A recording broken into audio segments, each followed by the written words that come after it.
আমরা প্রথমে বাংলায়, তারপরে হিন্দিতে বলবো, তারপরে একটু ইংরেজিতেও বলবো। আমার ডান দিকে আছেন আমাদের রাজ্যসভার মুখ্য সচেতক সুখেন্দু শেখর রয়।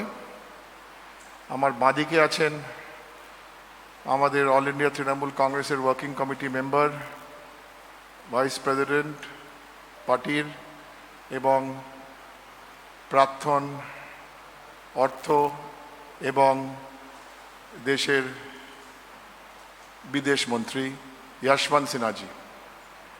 উনি বলবেন হিন্দিতে। সুখেন্দু দা। নমস্কার।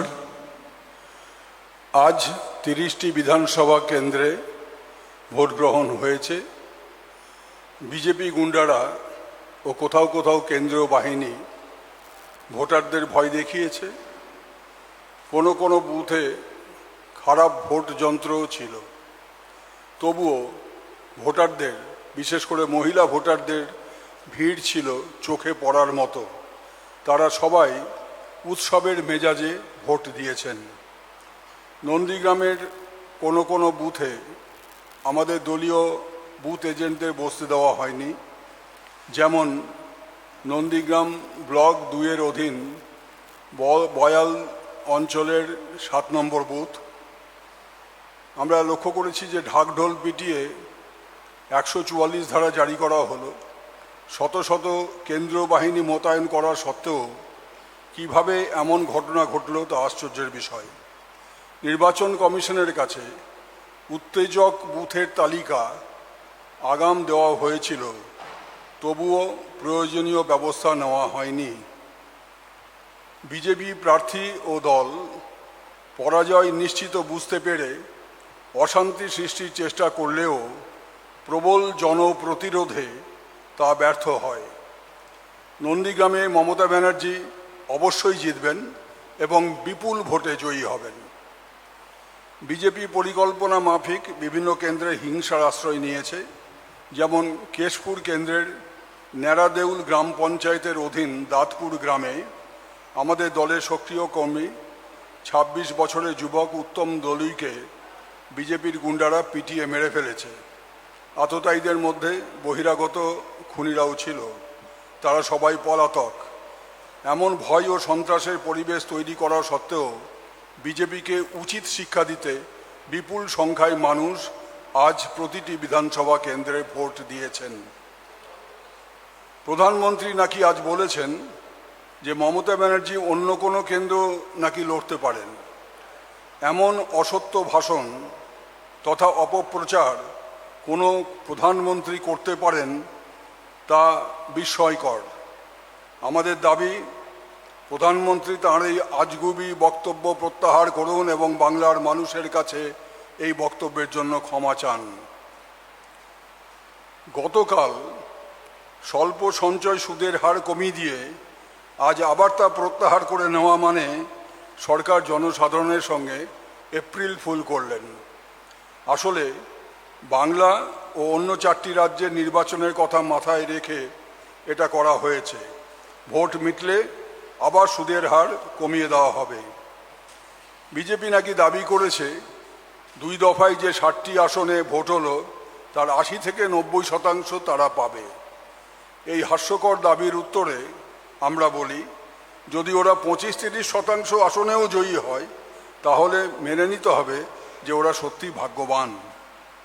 মমতা ব্যানার্জির নেতৃত্বে তৃণমূল কংগ্রেস 2 শতাধিক আসনে জয়ী হয়ে বাংলায় 3য়বারের জন্য সরকার গড়বেই। মানুষের আশীর্বাদ মমতা ব্যানার্জির সঙ্গে বরাবরের মতো এখনও আছে, ভবিষ্যতেও থাকবে। ধন্যবাদ। হিন্দি।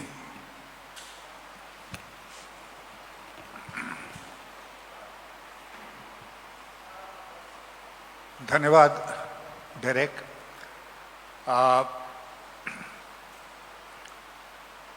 नंदीग्राम का चुनाव संपन्न हो गया।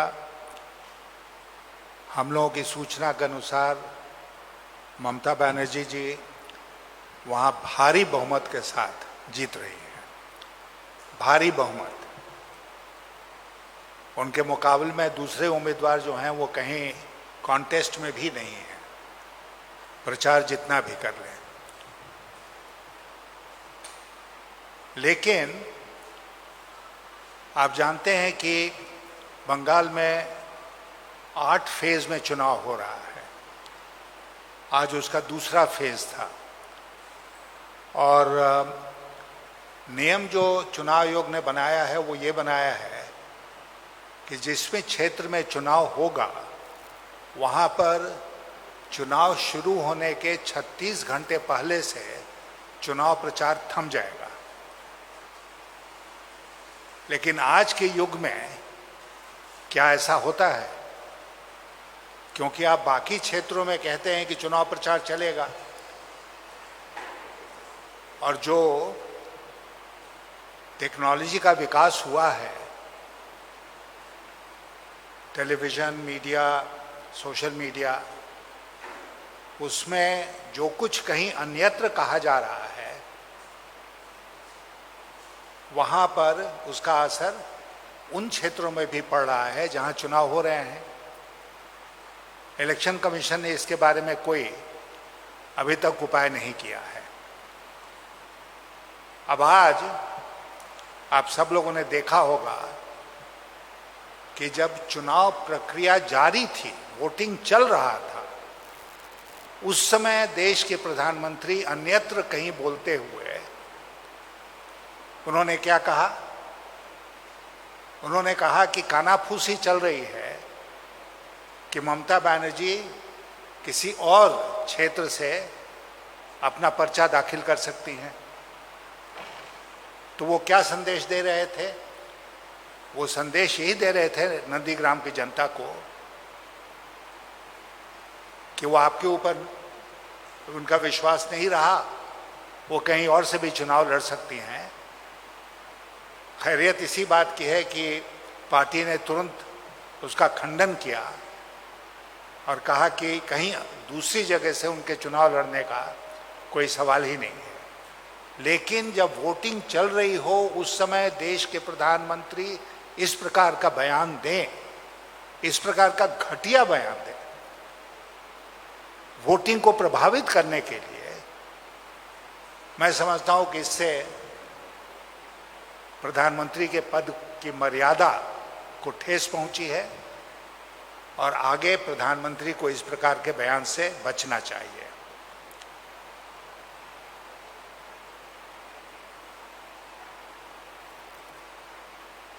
नंदीग्राम में भारी संख्या में लोग बाहर निकले, उन्होंने अपने मत का प्रयोग किया और ये सब भारतीय जनता पार्टी के हिंसा के और अन्य कारनामों के बावजूद हुआ है।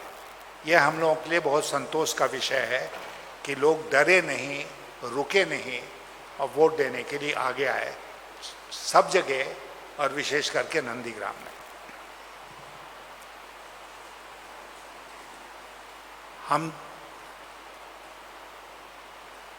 आप जानते हैं कि देश के अर्थमंत्री भी थे और अभी एक घोषणा हुई वित्त मंत्रालय की तरफ से कि जो भी स्मॉल सेविंग्स हैं उसके इंटरेस्ट रेट में भारी कटौती होगी। किसी किसी योजना में तो 110 बेसिस पॉइंट्स की कटौती होगी। अब वित्त मंत्रालय में फैसले कैसे लिए जाते हैं, घोषणाएं कैसे की जाती हैं, इसका थोड़ा बहुत ज्ञान हमको भी है। 5 साल तक मैंने उस मंत्रालय में काम किया है और घोषणा होने के बाद वित्त मंत्री एक ट्वीट करें जिसमें वो कहें कि नहीं ओवरसाइट हो गया और उसको वापस ले लें, तो ये बड़ी अजीबोगरीब बात लगती है, क्योंकि वित्त मंत्रालय में इस प्रकार से फैसले नहीं लिए जाते हैं। मैं तो डिमांड करता हूं कि वित्त मंत्रालय की वो संचिका, वो फाइल जिसमें ये फैसला लिया गया, उस फैसले को सरकार सार्वजनिक करे और लोगों को बताए कि कैसे फैसला लिया गया, किस स्तर पर फैसला लिया गया और आज क्यों कहा जा रहा है कि ओवरसाइट हो गया, उसमें फैसला लिया गया। और मैं आपको एक और चेतावनी आज का देश की जनता को देना चाहता हूं, और विशेषकर बंगाल की जनता को, कि ये चुनाव के मद्देनजर इसको वापस लिया गया है। जहां चुनाव की प्रक्रिया समाप्त होगी, सरकार तुरंत इसको फिर से लागू करेगी और जो अल्प बचत की योजनाएं हैं उसमें जो भारी कटौती ब्याज दरों में की गई है उसको फिर से लागू किया जाएगा।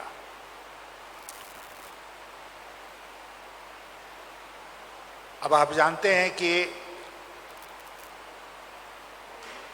पिछले 30 सीटों का जो चुनाव हुआ उसमें तुरंत चुनाव समाप्त होने के बाद देश के गृह मंत्री महोदय, कोई मामूली पार्टी का आदमी नहीं, गृह मंत्री, और मैं जोर दे के गृह मंत्री इसलिए कह रहा हूं कि देश का गृह मंत्री जो बयान देता है ना, उसके पीछे केवल पार्टी की सूचना नहीं रहती है कि पार्टी से हमको सूचना मिली कि इतने सीट पर हम जीतेंगे।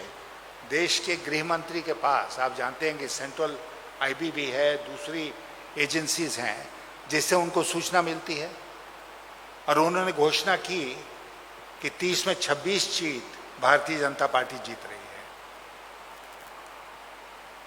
मैंने उसी समय ट्वीट किया और कहा कि उनका बहुत कंजर्वेटिव एस्टिमेट है, वो शायद 30 में 35 सीटें जीत रहे हैं, लेकिन 26 पर ही उन्होंने उसको रोक दिया।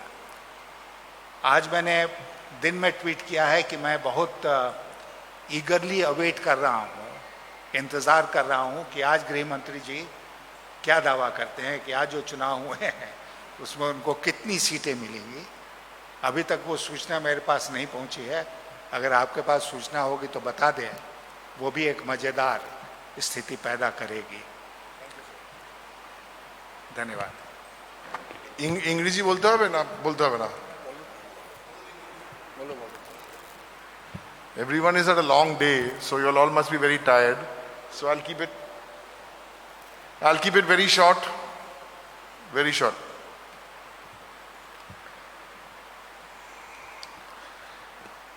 Firstly, I want to begin by thanking all the members of the media for doing a sterling job across the state today. I have a few things to say, only 4-5 points. Number one, Mamata Banerjee has won Nandigram. No amount of mind games, no amount of Godi media fixing, not all media, Godi media fixing can change that. We have got reports from the ground. We also have professional inputs. We also have an expectation. Mamata Banerjee has won Nandigram. BJP have lost Nandigram. 2, like in the first phase, if you compare the leads of the first phase to 2019, if you compare the leads of the first phase to 2000 now, first and second phase, Trinamool have done much better than we have done in 2019. Amit Shah ji, आपका mind games नहीं चलेगा, खेला होबे, खेला भालो शुरू होयेछे. Number 3, there has been some specific incidents which the Chief Minister referred to in her statement today about booths. We will consider taking the next steps because we want to do this not for just winning Nandigram, not for just winning Bengal, because we know we will win both, but we need to do this for keeping democracy in place. So, even though we may win, we may still consider going to the Election Commission. We are considering it for a few booths. Let us please wait, we will keep you updated. We were not surprised at the dirty trick statement made by Narendra Modi ji. And I'm restricting myself by not saying made by the Prime Minister. We respect the chair of the Prime Minister. We have no respect for Narendra Modi when he makes a statement like this. It is what we call a cheap shot in the middle of an election, saying that Mamata Banerjee will fight a second one because it's on the 6th of April is the next day for closing nominations. If they are so much in love with Bengal, then why don't Modi ji or Amit Shah ji consider filing a nomination for the last phase? We welcome them. Come fight. So many of your MPs you've asked to resign your seats and come and fight in Bengal. You also come now. Choose your seat. You're trying to play these dirty tricks. Why? But then on April Fool's Day, you already played a dirty trick on the people of the country. Such a senior person, former finance minister, sitting next to me. Are you all running a country with this announcement on small savings? You give us big talk about good governance. What have you all done in the last 7 years? Are you all running good governance? Are you running a circus? The finance minister must have got a call in the morning and must have got a blast.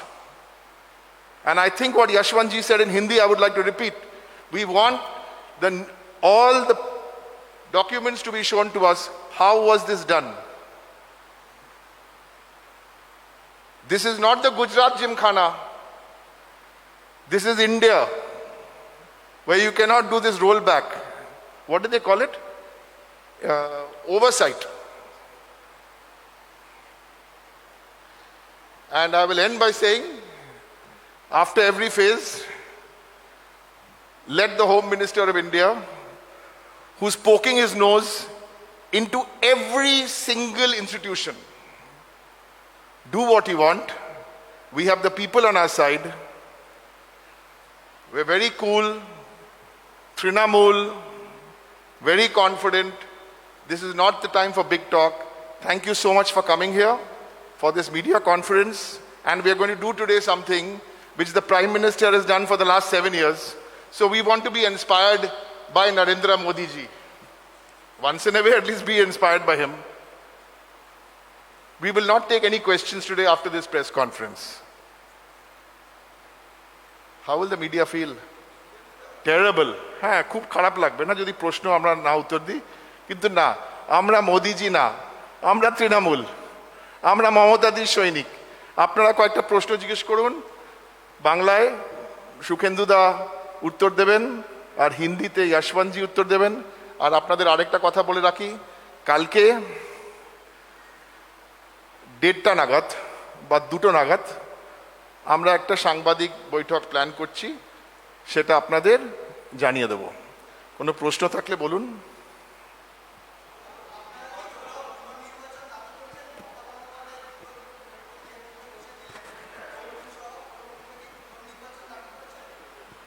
আমি একটু জোরে বলুন শুনতে পাচ্ছি না বিষয়টি আমাদের বিবেচনাধীন আছে যে মুহূর্তে এই বিষয়ে সিদ্ধান্ত নেওয়া হবে আপনাদের জানিয়ে দেওয়া হবে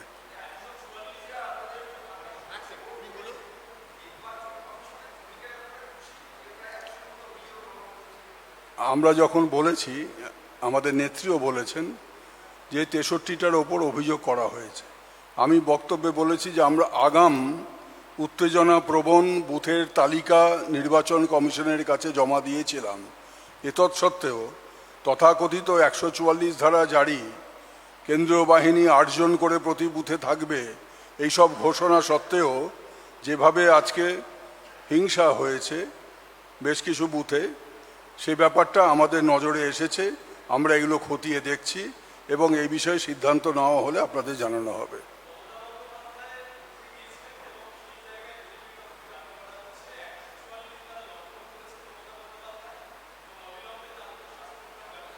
প্রথম কথা হচ্ছে যিনি বলেছেন বা যারা বলেছেন তাদের 144 ধারা সম্পর্কে আইনি ব্যবস্থা সম্পর্কে সম্যক ধারণা আছে বলে আমার মনে হয় না কারণ ক্রিমিনাল প্রসিডিওর কোডের 144 সেকশনে যেটা বলা আছে যে 4 বা ততোধিক ব্যক্তি জমায়েত করতে পারে না বা অস্ত্রশস্ত্র নিয়ে চলাফেরা করতে পারে না।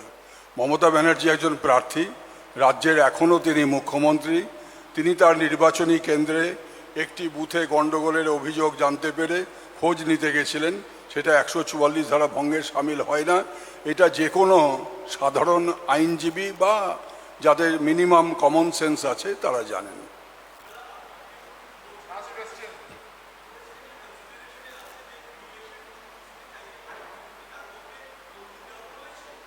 আমরা তো আপনাদের বললাম যে পুনর্নির্বাচন চাওয়া হবে কি হবে না এই বিষয়টি আমাদের বিচারাধীন রয়েছে, এবং যদি এই বিষয়ে আমাদের কোনো সিদ্ধান্ত হয় আপনাদের জানিয়ে দেওয়া হবে।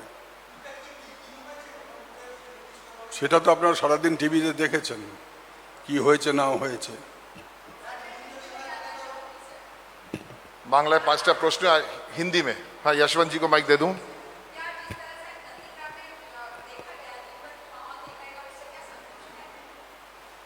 नहीं, उससे बिल्कुल संतुष्ट नहीं है। भारतीय जनता पार्टी ने जो वहाँ उत्पात मचाया है, और इसी सिलसिले में जैसा डेरेक जी ने कहा कि हम लोग सारी सूचना इकट्ठे करके शायद कल अगर इलेक्शन कमीशन ने टाइम दिया तो उनके पास जाएंगे।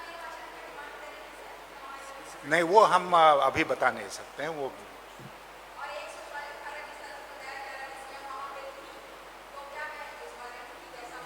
किसके बारे में? सीएम वहां पे थी 144 जो सीएम वायलेट 144। वो उम्मीदवार हैं वहाँ की, उनको हर बूथ में जाने की इजाज़त है इलेक्शन कमीशन की तरफ से। उनके साथ सिक्योरिटी के लोग चल रहे थे, सेंट्रल पैरामिलिट्री फोर्सेस के लोग चल रहे थे, तो लग रहा था कि बड़ी भीड़ हो गई, लेकिन उन्होंने किसी 144 का उल्लंघन नहीं किया। Thank you. सो कल के देखा होबे, আমরা জানিয়ে দেব টাইমটা। Thank you.